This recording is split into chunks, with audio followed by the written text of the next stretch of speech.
பிரித்தானியாவின் London south hall பகுதியில் இடம்பெற்ற கத்திக்குத்து தாக்குதலில் 20 வயது மதிக்கத்தக்க இளைஞர் ஒருவர் உயிரிழந்துள்ளார். சம்பவம் தொடர்பில் 7 பேர் கைது செய்யப்பட்ட நிலையில் மெட்ரோபாலிட்டன் போலீசார் தற்போது கொலை விசாரணைகளை ஆரம்பித்துள்ளனர்.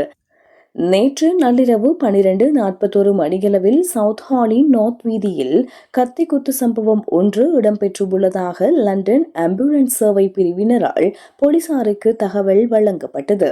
சம்பவ இடத்திற்கு போலீசாரும் அவசர மருத்துவ குழுவினரும் விரைந்தபோது அங்கே படுகாயமடைந்த நிலையில் 2 ஆண்கள் மீட்கப்பட்டனர். அவர்களில் கத்திக்குத்து காயங்களுக்குள்ளாகி இருந்த 20 வயது மதிக்கத்தக்க இளைஞருக்கு அவசர மருத்துவ குழுவினர் தீவிர சிகிச்சை அளித்தனர்.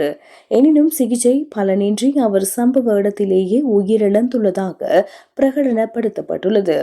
உயிரிழந்தவரின் விவரங்களை உறுதிப்படுத்துவதற்கும் அவருடைய நெருங்கிய உறவினர்களுக்கு தகவல் தெரிவிப்பதற்கும் போலீசார் தற்போது நடவடிக்கைகளை மேற்கொண்டு வருகின்றனர்.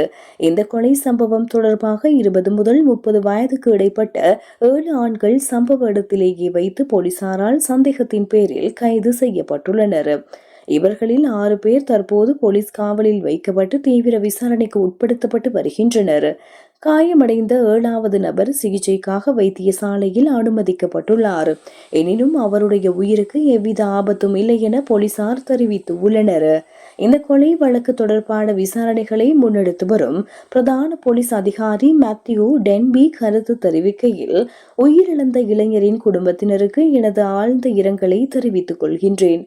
நோர்த் வீதியில் உள்ள வீடொன்றுக்கு வெளியே ஏற்பட்ட தகராறு காரணமாகவே இந்த இருவர் மீதும் கத்திக்குத்து தாக்குதல் நடத்தப்பட்டதாக தெரிவித்துள்ளார்.